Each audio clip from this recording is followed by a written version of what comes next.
Praise the Lord. கர்த்தாவே எழுந்தருளும் என்கிற காலை தியானத்திற்கு இயேசு நாமத்தினாலே உங்களை அன்போடு வரவேற்கிறேன். இன்றைக்கு நாம் தியானிக்கும்படியாக தெரிந்து கொண்ட வேத வசனம் நீதிமொழிகள் 3ஆம் அதிகாரம் 10ஆம் வசனம். நம்ம எல்லோருக்கும் தெரிந்த வசனம், அடிக்கடி நாம் கேட்டு பழகின வசனம். அப்பொழுது உன் களஞ்சியங்கள் பூர்ணமாய் நிரம்பும், உன் ஆலைகளில் திராட்சை ரசம் புரண்டோடும்.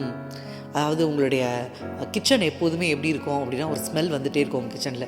அதுவும் சாதாரண ஸ்மெல் கிடையாது, பயங்கரமான ஸ்மெல் வரும்.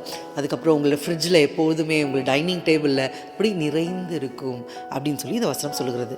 அதற்கு நாம் என்ன செய்ய வேண்டும் என்று 9ஆம் வசனம் சொல்லுகிறது. உன் பொருளாலும் உன் விளைவின் முதற் பலனாலும் கர்த்தரை கனம் பண்ணு. அப்போ நம்ம எடுத்துகிட்டு வர அந்த காணிக்கைகளால் நம்மக்கிட்ட இருக்கிற காரியங்களை நாம் காணிக்கையாக கொடுக்கும் பொழுது நாம் கர்த்தரை கனம் பண்ணுகிறோம். இப்போ ஒரு பெரியவங்க வராங்க அப்படின்னா நம்ம எழுந்து நிற்போம், அது கனம் பண்ணுவது. இங்கே அவர் என்ன சொல்கிறாரு அப்படின்னா, அவரோட பிரசன்னம் இருக்கிறது நம்ம கூட தானே இருக்குது, அது கனம் பண்ணணுன்னா நம்ம என்ன பண்ணுறது? அப்போ நம்ம காணிக்கையை செலுத்தி தான் ஆக வேண்டும். நாம் காணிக்கையை செலுத்தவில்லை என்றால், கர்த்தருக்கு நாம் கொடுக்கவில்லை என்றால், ஒரு பெரியவர்கள் வரும்பொழுது நாம் எப்படி காலை நீட்டி உட்கார்ந்து கொண்டிருக்கிறோமோ அதுக்கு சமானம். அங்கே கனவீனப்படுத்துகிறோம், இங்கேயும் நம்ம அவரை கனவீனப்படுத்துகிறோம். சரி, இதில் ரொம்ப மிகவும் அழகாக என்ன சொல்லுகிறது என்றால், இது நமக்கு எல்லாருக்கும் தெரிஞ்சது. உன் பொருளாலும் உன் விளைவின் முதல் பலனாலும் சொல்லுவோம். முதல் சம்பளத்தை கொடுத்துடணும் அப்படின்னு சொல்லுவோம். சில இதில் வயலில் விளைஞ்சதில் முதல் எடுத்துகிட்டு வருவாங்க, முதல் கனி மரத்துலேருந்து எடுத்துகிட்டு வருவாங்க. அது மாதிரி முதல்ல நமக்கு என்ன கிடைக்குதோ அதை நாம் கொடுக்குறவர்களாக இருக்கிறோம். ஆனால் நம்முடைய பெரியவர் பெருந்தலைவர் மோசே ரொம்ப அழகாக சொல்கிறார். யாத்திராகமம் 35:5, மனமுள்ளவன் எவனோ அவன் அதை கொண்டு வரட்டும். எல்லாரையும் கம்பல் பண்ண வேணாப்பா, ரொம்ப ஜென்டிலாக இருக்கார் மோசே எல்லாத்துலேயுமே. காணிக்கையில் கூட சொல்கிறார், மனம் உள்ளவன் எவனோ அவன் கொண்டு வரட்டும், மனம் இல்லாதவன் கொண்டு வர வேண்டாம். இந்த மனம் உள்ளவன் என்பது வில்லிங்னஸ் அப்படின்னு சொல்கிறோம். அது என்ன மனம் உள்ளவன் அப்படின்னு பார்த்தோன்னா, வில்லிங்னஸ் இல்லை, அவனுக்கு மனம் இல்லை கொடுக்குறதுக்கு நம்ம லேசாக சொல்லிடலாம். அந்த மனம் இல்லாதவனை பற்றி இன்னொரு அழகான அர்த்தம் இருக்கிறது. அது என்னவென்றால், முடிவெடுக்க தெரியாதவன். யாரெல்லாம் காணிக்கை ஒழுங்காக கொண்டு வரலையோ அவங்களுக்கு முடிவெடுப்பதிலே என்ன இருக்குன்னா, முடிவெடுக்க தெரியவில்லை. இப்போ ஞாயிற்றுக்கிழமையில் ஒருத்தர் காணிக்கப்படாமல் நிற்கிறாங்கன்னா அவங்க கையில் காசு இல்லை, அதுக்கு அவங்ககிட்ட இல்லைன்றது அர்த்தம் கிடையாது. அவங்க நேற்றே அதை ரெடி பண்ணி வச்சுருக்கணும். அப்பொழுது அந்த முடிவை அவர்கள் நேற்று இரவு எடுக்கவில்லை. அதன் விளைவு அவர்கள் கையில் இன்றைக்கு பணம் இல்லை. எனவே முடிவு எடுப்பதிலே அவர்களுக்கு ஏதோ ஒரு தடுமாற்றம் இருக்கிறது. அவர்கள் அதனால தான் இது நடக்குது.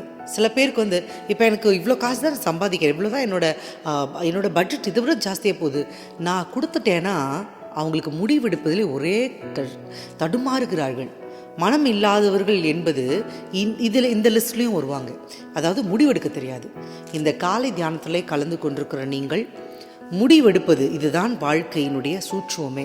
நீங்கள் எப்படிப்பட்ட முடிவு எடுக்கிறீர்களோ அந்த முடிவை பொறுத்து தான் உங்கள் வாழ்க்கையிலே நீங்கள் மேலே சென்று கொண்டிருப்பீர்கள். இப்போ நம்ம பைக்கில் போகிறோன்னா கூட அது ஒரு நல்ல முடிவு தான். இந்த ரைட் எடுக்கலாமா லெஃப்ட் எடுக்கலாமா, இதில் எதனா ஒன்றில் தப்புனா கூட நம்ம எக்ஸ்ட்ராவாக 1 hour சுற்ற வேண்டியது இருக்கும். அதே தான் வாழ்க்கையிலே முடிவெடுத்தல் எல்லாத்துலேயுமே நம்ம கொஞ்சம் ஜாஸ்தியாக காரம் போடுறோம்னா அது ஒரு சின்ன முடிவெடுத்தல் தான். அதோடைய விளைவுகளை நாம் சந்திக்க வேண்டியது இருக்கும். எனவே முடிவெடுக்கும் பொழுது, முக்கியமாக கர்த்தருடைய காணிக்கை காரியங்களிலே நீங்கள் முடிவெடுக்கும் பொழுது, அவருக்கு எழுந்து நின்று கனம் செலுத்துகிறீர்கள் வரும் பொழுது அதற்கு சமானம் என்பதை மாத்திரம் நாம் மறந்து விடவே கூடாது. அதே நேரத்தில் இப்படிப்பட்ட காரியங்களிலே நம்மளுக்கு அந்த வில்லிங்னஸ் இருந்துக்கிட்டே இருக்கணும். அப்படின்னா கரெக்டான முடிவு எடுத்து. சில பேர் தசமபாகம் அப்படின்னு வரும்பொழுது 10ல் 1 பங்கு அப்படிங்கிறத பல பேர் பின்பற்ற மாட்டார்கள். அதை பார்க்கும் பொழுது முடிவெடுக்க தெரியவில்லை, கர்த்தருக்கு கனம் கொடுப்பது எப்படி என்று தெரியவில்லை என்று தான் இருக்கிறது. நாம் அப்படிப்பட்ட காரியங்களிலே தெய்வம் நம்மை கற்றுத்தன்று நம் தேர்ச்சி பெற வைக்கப் போகிறார். நாம் ஜெபிக்க போகிறோம். மகாகணத்திற்குரியவரே, நாங்கள் தொழுகிறோம், நாங்கள் வாழ்த்துகிறோம், நாங்கள் வணங்குகிறோம். இந்த காலை தியானத்தில் கலந்து கொண்டிருக்கிற ஒவ்வொருத்தரையும் இந்த திருப்பாதத்தில் நான் வைக்கிறேன். ஆண்டவரே, நீர் எங்கள் மத்தியில் எழுந்தளிப்பதற்காக உமக்கு நன்றி.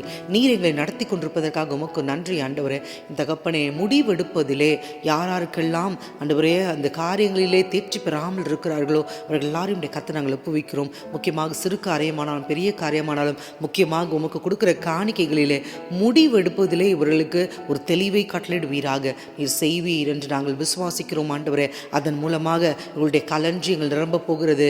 அப்பா, அவருடைய ஆலைகள் புரண்டோட போகிறது. அதற்காக உமக்கு நன்றி. ஆண்டவரே, பெரிய காரியங்களை செய்வீராக. இயேசு நாமத்தினால் ஜெபத்தில் எடுக்கிறோம் எங்கள் அன்பு தந்தையே, ஆமென். உங்களுடைய களஞ்சியங்கள் நிரம்பும், உங்களுடைய ஆலைகள் புரண்டோடும். May God go with you. Have a great day.